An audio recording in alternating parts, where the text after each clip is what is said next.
حضرت امام بوصیری فالج زدہ ہے، ساری زندگی بادشاہوں کے قصیدے لکھے ہیں، ساری زندگی بادشاہوں کی کہانیاں بیان کی ہیں، ان سے اعزازات پائے ہیں، تکریمات پائی ہیں، لیکن عمر کا آخری حصہ آیا، جسم فالج زدہ ہو گیا، سارے چھوڑ گئے۔ تنہائی، بیماری اور غربت، یہ تین چیزیں اگر اکٹھی ہو جائیں تو ان کو کاٹنا بڑی قیامت ہوتی ہے۔ تنہائی، غربت اور بیماری، یہ تینوں اکٹھی آ گئی حضرت امام بوصیری میں۔ صحت مند کے سارے گاہک ہوتے ہیں، بیمار پڑ کے تو کوئی پوچھتا ہی نہیں۔ ایک دن خیال آیا، ساری زندگی شہنشاہوں کے قصیدے لکھے، آج اس کا قصیدہ نہ لکھوں جو کائنات کا دولہ ہے۔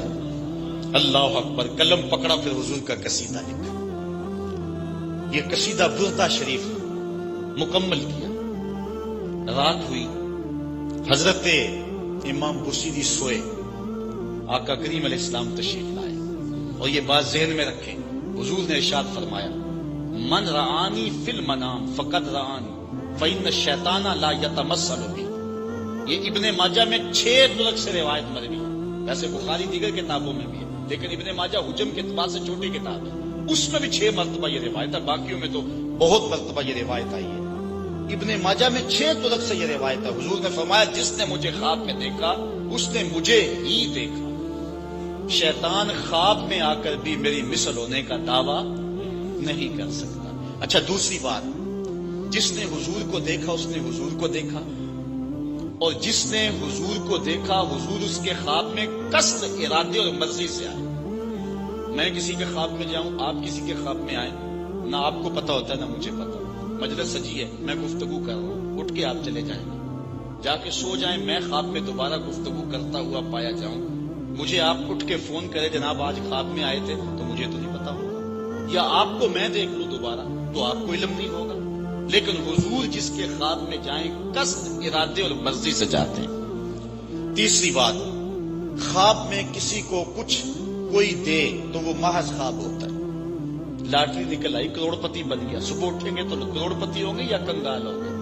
وہ کیا کسی نے کہا تھا 100 بار میرے ہاتھوں میں تیرا دامن آیا، جب آنکھ کھلی تو اپنا ہی گرے باندھا۔ کچھ نہیں ہوتا، خواب خواب ہوتا ہے، لیکن حضور کو اگر کوئی خواب میں دیکھے اور حضور کچھ عنایت کریں تو وہ محض خواب نہیں ہوتا۔ حضرت شاہ ولی اللہ محدث دہلوی فرماتے ہیں، میرے والد شاہ عبد الرحیم نے خواب میں انہوں نے حضور کو دیکھا تو آقا کریم علیہ السلام نے اپنے 2 منہ مبارک ان کو عطا دیے۔ کہتے ہیں جب اٹھے تو دیکھا کہ منہ مبارک نہیں تھے، تو پھر ان کی کیفیت وہی ہو گئی، اور پھر حضور خواب میں ملے، فرمایا کہ ہم نے تیرے سراہنے کے نیچے رکھ دیے۔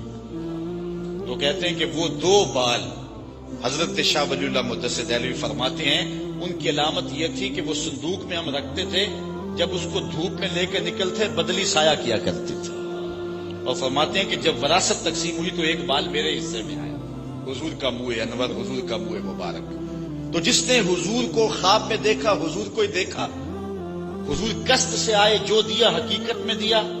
اور چوتھی بات، وہ بخاری کی روایت ہے، حضور فرمایا، من رآنی فی المنام فسیرانی فی الیقظہ، جس نے مجھے خواب میں دیکھا ان قریب جاگتے بھی دیکھ لے گا۔ شارحین لکھتے ہیں ساری زندگی نہ دیکھ سکا، جب روح نکل رہی ہوگی رخ محبوب سامنے ہوگا، اور اگر اس وقت حضور کا دیدار ہو جائے تو اور چاہیے بھی کیا، سوکھا نکلے سا ظہوری جے ویخ لواں مکھ تیرا۔ اگر اس وقت حضور کا دیدار ہو جائے تو اور کیا چاہیے۔ تو حضرت امام بوصیری کہتے ہیں کہ میں سویا مقدر جاگا، حضور تشریف لائے، فرمایا بوصیری جو قصیدہ لکھا ہے وہ سناؤ تو صحیح۔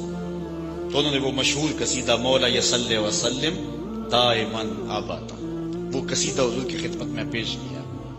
تو آقا کریم علیہ السلام نے اپنا دست شفا ان کے بدن پہ پھیرا، اور حضور نے اپنی چادر اتار کر کے حضرت امام بوصیری کو دے دی۔ بردہ عربی میں کہتے ہیں جو ہے وہ چادر کو، اسی لیے اس قصیدے کو قصیدہ بردہ کہتے ہیں، وہ قصیدہ جس کی جزا میں چادر عنایت ہوئی تھی۔ حضرت امام بوصیری جب اٹھے تو بالکل ٹھیک تھے، چادر اوڑی اور مسجد میں نماز پڑھنے کے لیے جا رہے۔ راستے میں ایک درویش کھڑا تھا، کہا بوصیری رات والا قصیدہ تو سناؤ جو تم نے لکھا ہے۔ حضرت بوصیری کہتے ہیں میں نے لکھا تھا اور کسی کو پتا نہیں تھا۔ میں نے کہا کون سا قصیدہ؟ کہنے لگے بھولے نہ بنو جو حضور کو سنایا تھا۔ کہنے لگے کہ میں نے کہا کہ تجھے کیسے پتا ہے؟ کہا بتاؤں یہ چادر کون سی ہے؟ اللہ اکبر! تو امام بوصیری رحمت اللہ تعالی علیہ نے حضور علیہ السلام پر یہ درود لکھا، مولا یصلی وسلم دائما ابدا، اور یہ جزا پائی۔ حضرت سید محمد بن سلیمان رحمت اللہ تعالی علیہ ایک بزرگ گزرے ہیں، یہ 708 ہجری میں پیدا ہوئے تھے۔ کہتے ہیں کہ میں ایک دن کسی بستی سے گزر رہا تھا اور وہاں ایک کنواں تھا، اس کا پانی تھوڑا سا نیچے تھا، اور میرے پاس کوئی چیز نہیں تھی جس سے میں ڈول ڈال کر کے وہ پانی نکال سکوں۔ میں متحیر کھڑا تھا، ساتھ ہی ایک شکستہ سا کچا سا مکان تھا، اس مکان کے اوپر ایک چھوٹی عمر کی لڑکی کھڑی تھی۔ مجھے کہنے لگی کہ آپ پریشان ہیں؟ میں نے کہا ہاں بیٹے، مجھے پریشانی یہ ہے کہ میں نے وضو کرنا ہے اور نماز پڑھنی ہے اور وقت جا رہا ہے اور یہ پانی بہت نیچے ہے، اگر تم کچھ میری مدد کر سکتی ہو تو ضرور کرو۔ وہ چھت سے نیچے آئی اور اس نے آ کے اپنا لعاب اس کنویں میں پھینکا۔ حضرت شیخ سید محمد بن سلیمان فرماتے ہیں کہ میں نے دیکھا کہ یکا یک کنویں کا پانی اچھل کے کناروں تک آ گیا اور بہنے لگا۔ میں نے جلدی سے وضو کیا اور پھر میں نے اس لڑکی کو کہا میں تجھے اللہ کا واسطہ دیتا ہوں، تو مجھے بتا کہ تیرے پاس ہے کیا کہ تیرے لب کے ڈالنے سے یہ پانی اچھل کے اوپر آ گیا؟ تو اس لڑکی نے مجھے کہا کہ یہ جو مرتبہ مجھے ملا ہے، بے کثرت الصلاۃ علی من کان اذا مشى فی البر تعلقت الوحوش بعضیالہ، یہ مرتبہ میں اس پر درود پڑھ کے حاصل کیا ہے جب وہ جنگل سے گزرتے تھے تو جو جانور تھے قدموں سے لپٹ جاتے تھے، میں ان پر درود پڑھنے کی برکت سے جو ہے وہ یہ مرتبہ حاصل کیا ہے۔ تو حضرت سید محمد بن سلیمان کہتے ہیں کہ پھر میں نے ارادہ کر لیا کہ میں ساری زندگی حضور علیہ السلام پر درود پڑھتے ہوئے اور درود لکھتے ہوئے گزاروں گا۔ پھر انہوں نے مشہور زمانہ کتاب جس کو اہل علم اور اہل تصوف دلائل الخیرات کے نام سے جانتے ہیں، جس کی متعدد شروحات میں لکھی گئی، وہ کتاب انہوں نے تصنیف کی۔ اور اس کتاب کی خصوصیت یہ ہے کہ جو شخص اس کتاب کو باقاعدگی کے ساتھ پڑھے اس کو حضور کا دیدار نصیب ہوتا ہے۔ اور اس کتاب کو پڑھنے والے، میں نے ایک روایت میں پڑھا ہے کہ جو شخص حضور علیہ السلام پر کثرت سے درود پڑھے، اللہ تعالیٰ اس درود کی برکت سے اسے تو نوازتا ہے، اس کی اولاد کو اور اس کی اولاد کی اولاد کو، یعنی اس کی نسلوں کو بھی ثواب دیتا ہے۔ تو حضرت سید محمد بن سلیمان نے یہ کتاب لکھ کر کے درود کی زمانے پر احسان کیا، اور آج تک بالخصوص علماء روم کا عمل اس کے اوپر جو ہے وہ کثرت کے ساتھ ہے۔ لیکن یہاں بھی جو ہے وہ ہمارے بر صغیر پاک و ہند میں بھی دلائل الخیرات پر لوگوں کے بہت زیادہ عمل ہے۔ میرے والد گرامی اللہ ان کی قبر پہ کروڑوں رحمت نازل فرمائے، انہوں نے 37 سال تک بلا ناغہ دلائل الخیرات کا وظیفہ کیا ہے، اور یہ جو کچھ بھی ہے وہ کیا کسی نے کہا تھا میں جو کچھ بھی ہوں ان کی توجہ کا روپ ہوں، میری زندگی تیرے پیار کا انعام ہی تو ہے۔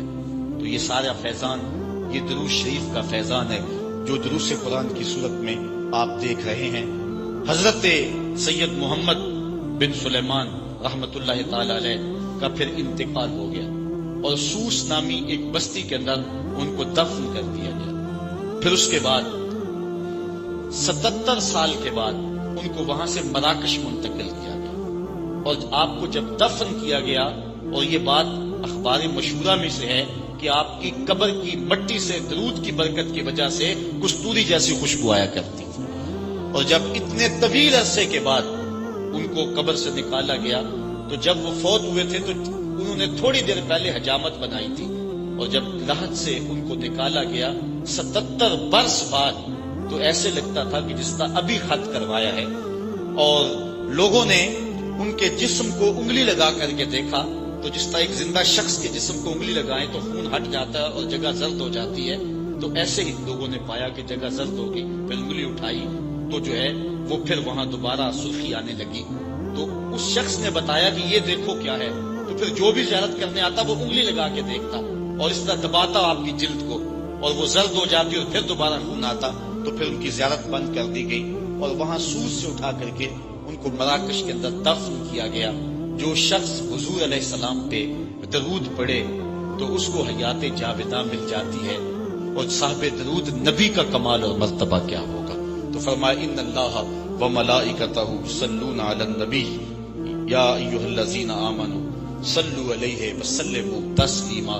آؤ ہم حضور کی بارگاہ میں پورے ادب سے ہدیہ درود پیش کریں۔ الصلاۃ والسلام علیک یا رسول اللہ وعلی آلک واصحابک یا محبوب رب العالمین۔